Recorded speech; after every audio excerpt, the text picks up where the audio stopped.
अपना देश में 80% से ज़्यादा काश्तकारी है, लेकिन काश्तकार फिर भी ऊंचा न उठ पाया, यानी वहाँ की आर्थिक आमदनी न बढ़ पाई। प्रकृति प्रकोप भी सामना हो जाए, लेकिन आज सरकारी विभाग इनमें काश्तकारों के लिए काफ़ी अच्छो काम कर रहा है और सरकार की योजना जो जनता मतलब ग्रामीण क्षेत्र तक पहुँच रही है, उसको काश्तकार उन्हें अपना भी रहा है। और आज कृषि संवाद कार्यक्रम में माँ के साथ आवना है रेणी बाग सो कृषि अधिकारी सोनल सिंगल जी। सोनल जी सो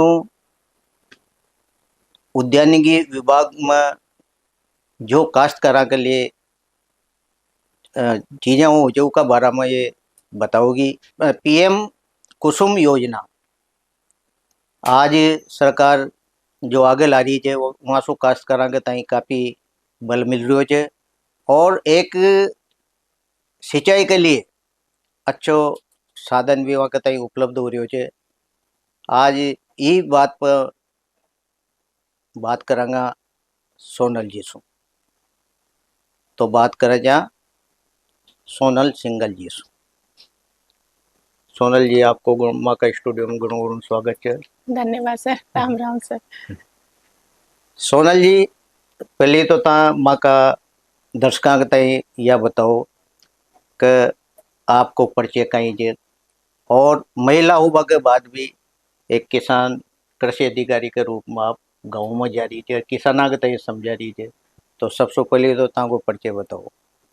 मैं सोनल सिंघल, कृषि अधिकारी, उप निदेशक उद्यान, रेनीबाग, कोटा। कोटा में ही मेरा जन्म हुआ है।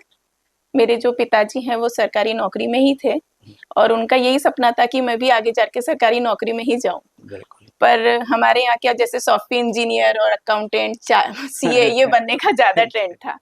पर वही है किस्मत जो जहाँ ले जाती है, क्योंकि कृषि क्षेत्र से हमारे परिवार में मैं पहली हूँ जो कृषि क्षेत्र में आई हूँ। पोस्टिंग मेरी 2013 से अतिरिक्त निदेशक कृषि विस्तार में रही। उसके बाद मैंने संयुक्त निदेशक कृषि विस्तार में 5 साल अपनी सर्विस दी। उसके बाद पिछले 2 सालों से मैं उप निदेशक उद्यान रेनीबाग में कृषि अधिकारी के पद पे कार्य कर रही हूँ। सोनल जी, गाँव में जाता होगा, काफी परेशानी आप न होती होगी? बहुत परेशानी आती है क्योंकि वेरिफिकेशन हम जो करने जाते हैं, कभी डोलियां भी चढ़ना पड़ता है, कीचड़ में भी जाना पड़ता है। कई बार हमने ट्रैक्टर पे बैठ के भी भौतिक सत्यापन करा है किसानों के यहाँ जाकर। पर अच्छा लगता है कि हमारी सरकार की योजनाएं उनके खेतों तक पहुंच रही है और किसान उनका लाभ उठा पा रहे हैं। सोनल जी, पहले यानी ज्यादातर काश्तकार आज भी अनभिज्ञ है सरकारी योजना से। अब जैसे आपने बताई पीएम कुसुम योजना, इन्हें आप जन जन तक यानी किसान का हर घर तक पहुंचा रहे थे, तो यच्छ कहीं मतलब इसको किसान आगे तक कई फायदो? पीएम कुसुम योजना प्रधानमंत्री किसान ऊर्जा सुरक्षा एवं महाउत्थान, जैसे नाम से ही पता लग रहा है, ऊर्जा की सुरक्षा और उत्थान मतलब जो किसान डीजल इंजन से या बिजली से अपने खेतों में सिंचाई कर रहे हैं और निर्भर हैं उस पर, रात में आ रही है तो किसान अपने उठ के नींद गवाकर खेती मतलब सिंचाई करने के लिए खेतों में पहुंच रहा है, तो उनको कई बार सुरक्षा नहीं मिल पाती जंगली जानवरों से। तो एक तो उनकी सुरक्षा के लिए और उनकी बिजली पे जो निर्भरता है वो कम हो, इसलिए सरकार पीएम कुसुम के माध्यम से सोलर पंप किसानों को मुहैया करा रही है, जिसमें उनको सब्सिडी भी दी जा रही है। जी। ये जो योजना चाहिए या कितना साल तक के लिए सरकार ने करी है? सर ये अपने 2019 से इसका जो फेज द्वितीय चल रहा है, जो अभी लगातार बना हुआ है, इसमें सरकार ने 3 HP, 5 HP और 7.5 HP और 10 एचपी, ऐसे 4 तरह के पंप जो हैं किसानों को सिंचाई के लिए उपलब्ध करा रहे हैं। और ये लगातार चलने का उद्देश्य है ही सरकार का। इस वर्ष तो इसको फ्लैगशिप योजनाओं में, बजट घोषणाओं में भी शामिल किया गया है, क्योंकि इससे पिछले सालों में होता क्या था, किसान जब इस पंप के लिए अप्लाई करते थे तो उनको 1 साल 2 साल के लिए वेट करना पड़ता था, उसके बाद उनको सोलर पंप की उपलब्धता होती थी। पर इसको सरकार चाह रही है कि ज्यादा से ज्यादा कृषक अपने खेतों में सोलर पंप लगाएं और उसका फायदा उठाएं। बिल्कुल। जैसे मान लो હું काश्तकार છું, जी सर। अब हमारे पास 40 बीघा जमीन है, तो उसमें भी सोलर पंप लगा सको जहाँ पर इसकी पात्रता में सर 0.4 हेक्टेयर जमीन जो है वो न्यूनतम रखी गई है। 0.4 मतलब 2.5 बीघा जमीन, उतना किसान के पास हो तो वो इसके लिए पात्रता है। पर कई किसान ऐसे होते हैं, छोटे होते हैं, जिनके पास 2.5 बीघा जमीन भी उपलब्ध नहीं है, तो सरकार ने इसमें संयुक्त आवेदन की प्रक्रिया भी करी है। मतलब एक किसान, 2 किसान या 3 भाई मिलके आपस में आवेदन करें, जिससे कि वो उसका लाभ उठा सकते हैं। आज आप गाँव जाता होगा तो इमा कितनो बल मिल रही है, काश्तकार कितनो इमा आनंद ले रहे हैं, मतलब काम कर लिए। पहले क्या था कि ये कृषि कनेक्शन के लिए कई लाइन लगानी पड़ती है। जो लाइट विभाग है उसमें हमारी जब बात हुई थी तो 5,000 10,000 कनेक्शन जो हैं 2022 से पेंडिंग रखे हैं, जो कृषकों को नहीं मिल पा रहे। तो उस स्थिति में कृषक डीजल इंजन से सिंचाई करने के लिए उस पर निर्भर हो रहे हैं। अब डीजल का जो खर्चा है, अपन देख रहे हैं कि मतलब समय से डीजल पंप का, डीजल का खर्चा बढ़ता जा रहा है, इसलिए किसान इसकी तरफ रुचि अपने कर रहे हैं, जिससे इनको दिन में ही लाइट की सुविधा मिल रही है और वो सिंचाई करके अपने रात में चैन की नींद सो रहे हैं। यदि कोई आवेदन करे काश्तकार तो इसकी कई प्रोसीजर है जो मतलब योजना तक पहुंचे। सरकार द्वारा कृषि या उद्यान विभाग की स्कीमों का लाभ लेने के लिए एक सिंगल पोर्टल बनाया गया है, राज किसान साथी पोर्टल। उसके माध्यम से कृषक अपने जन आधार के माध्यम से किसी भी योजना का लाभ लेने के लिए आवेदन कर सकता है। अब हर स्कीम में अलग अलग डॉक्यूमेंट जो है उसको लगाने पड़ते हैं।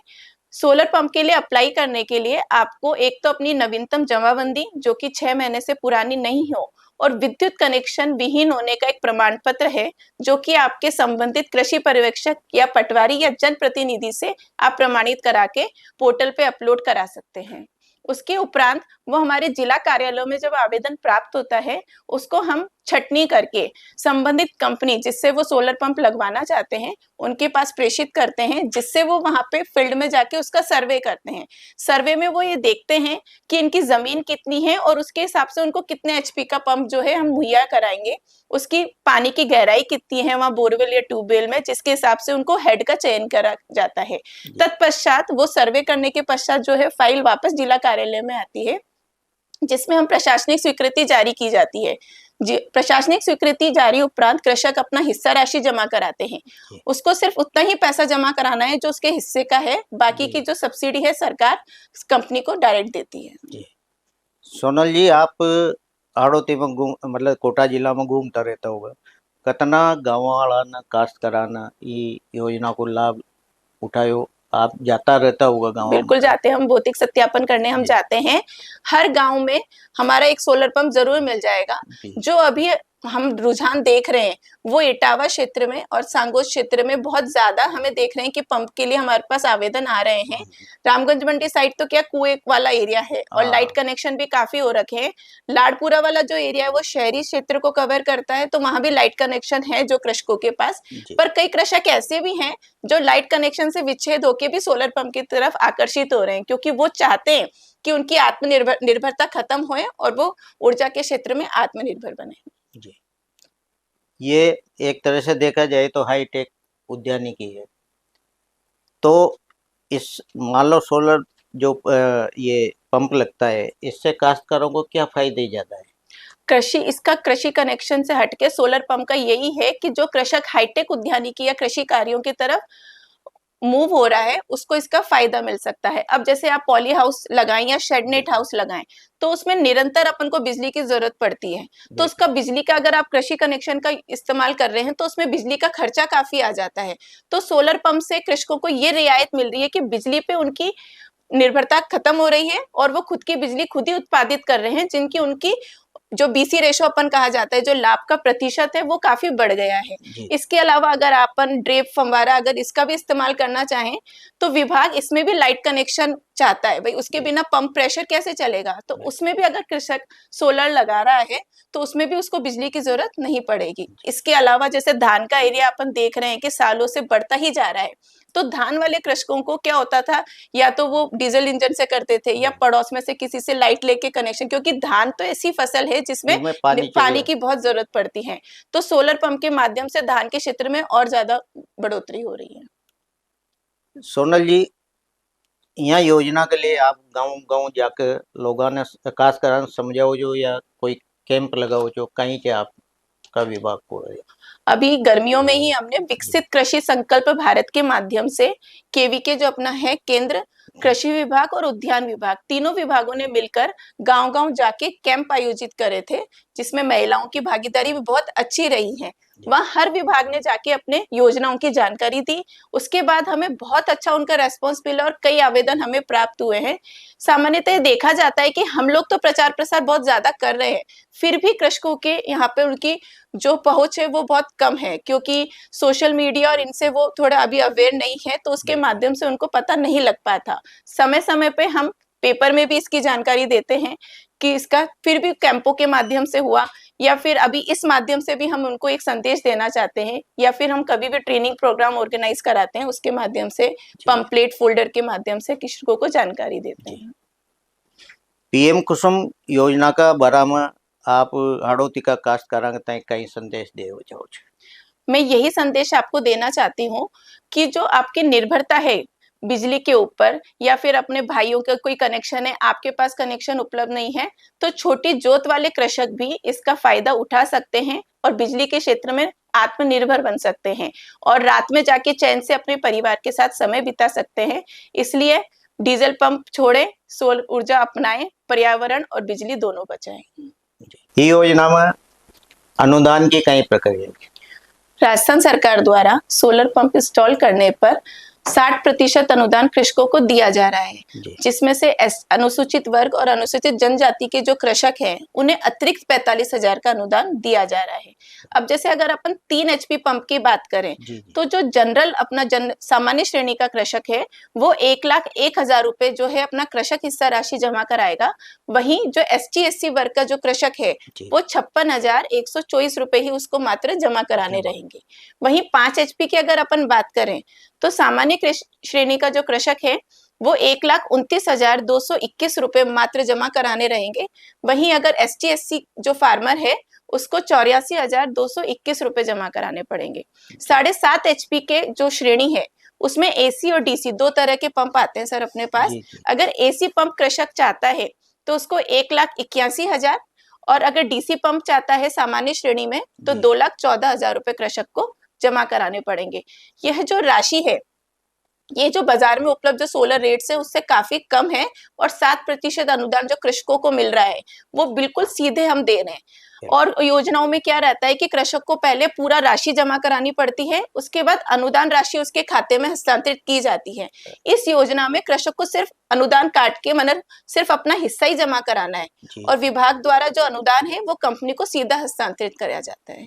अनुदान के अलावा और क्या है इंश्योरेंस संबंधी? जब ये इंस्टॉल मतलब खेत पे कर दिया जाता है उसके बाद में जिला कमेटी यानी जिला विभाग की जो कमेटी है उसके बाद कृषक के फील्ड पे हम जाते हैं और उसके संचालन की पीवी जो हम बोलते हैं भौतिक सत्यापन किया जाता है। उसके उपरांत ही उसको फुल इंस्टॉल माना जाता है।